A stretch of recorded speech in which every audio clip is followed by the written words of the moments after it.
Viewers, welcome to my channel Gyan Knowledge Hub. In this video, we'll discuss the summary of the poem All the World's a Stage by William Shakespeare. So let us start the video, but before that, if you are new on the channel, please subscribe it.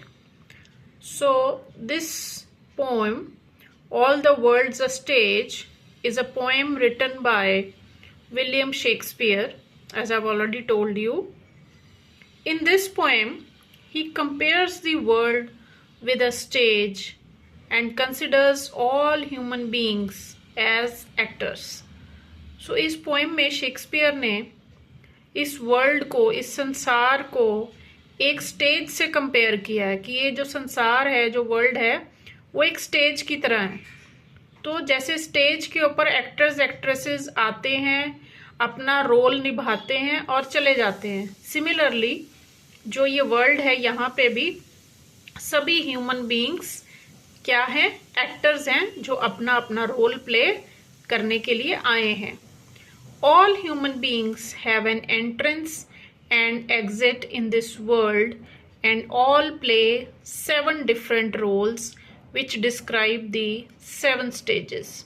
तो सभी इंसान, सभी human beings, सबका एक entrance है और exit है। जैसे कि किसी एक्टर का स्टेज के ऊपर पहले एंट्रेंस होता है, फिर वो उसका जब रोल ख़त्म हो जाता है तो वो एग्जिट कर जाता है। सिमिलरली हमारा ह्यूमन बीइंग्स का भी इस वर्ल्ड में पहले बर्थ होता है और फिर सभी रोल्स प्ले करने के बाद हमारा एग्जिट हो जाता है, मतलब डेथ हो जाती है और हम इस संसार से अपना रोल प्ले करके वापस चले जाते हैं।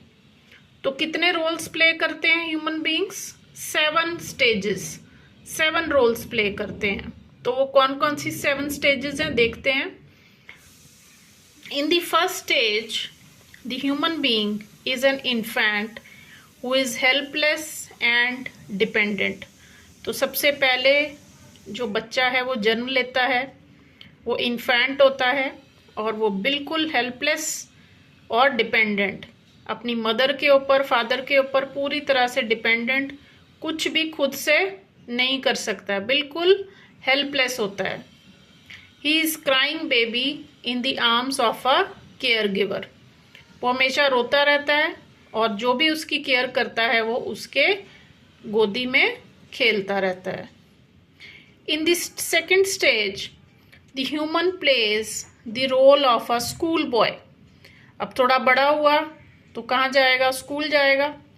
Who is not enthusiastic about learning but possesses a youthful innocence.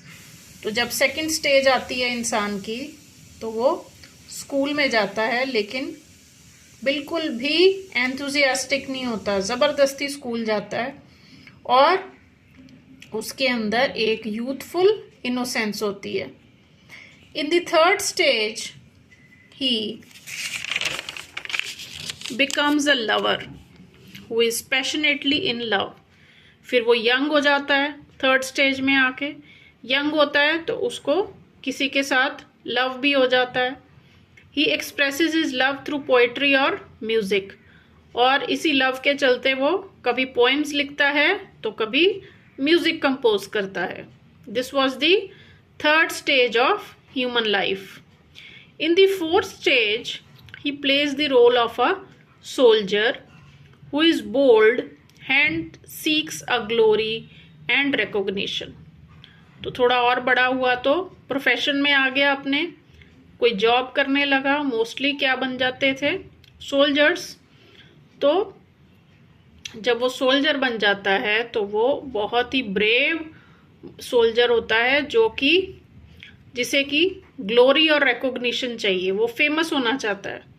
He is very courageous, और बहुत ही करेजियस भी है, बहुत ब्रेव है। In the fifth stage he becomes very wise and experienced. थोड़ा और बड़ा होता है तो फिफ्थ स्टेज आ जाती है, बहुत ही समझदार, लाइफ का एक्सपीरियंस भी उसको बहुत हो गया है। तो he gives advises and does justice. तो जहाँ भी कहीं झगड़ा हो रहा है वहाँ जाके वो क्या करेगा? अपनी सलाह देगा एक्सपीरियंस से और उनका इंसाफ करवाएगा, जस्टिस करवाएगा। The sixth stage is the Pantaloons stage. अब थोड़ा और बड़ा हुआ तो ओल्ड एज आनी शुरू हो गई, जिसको कहते हैं pantaloon stage. The man becomes weak and old with a weak eyesight and a cracking voice. तो एज बढ़ी तो स्पेक्ट्स लग गई, आईज वीक हो गई और आवाज भी थोड़ी कांपने लगी, क्रैक होने लगी। The seventh stage is also known as the second childhood. अब जब ज्यादा एज बढ़ गई तो बच्चे की तरह ही बिहेव करने लगते हैं ओल्ड पीपल, तो इसीलिए इसको सेकेंड चाइल्डहुड कहा गया है। बहुत जिद्दी हो जाते हैं, अपने से कुछ भी नहीं कर पाते हैं, दूसरों के ऊपर डिपेंडेंट हो जाते हैं। In this stage he is completely forgetful and dependent.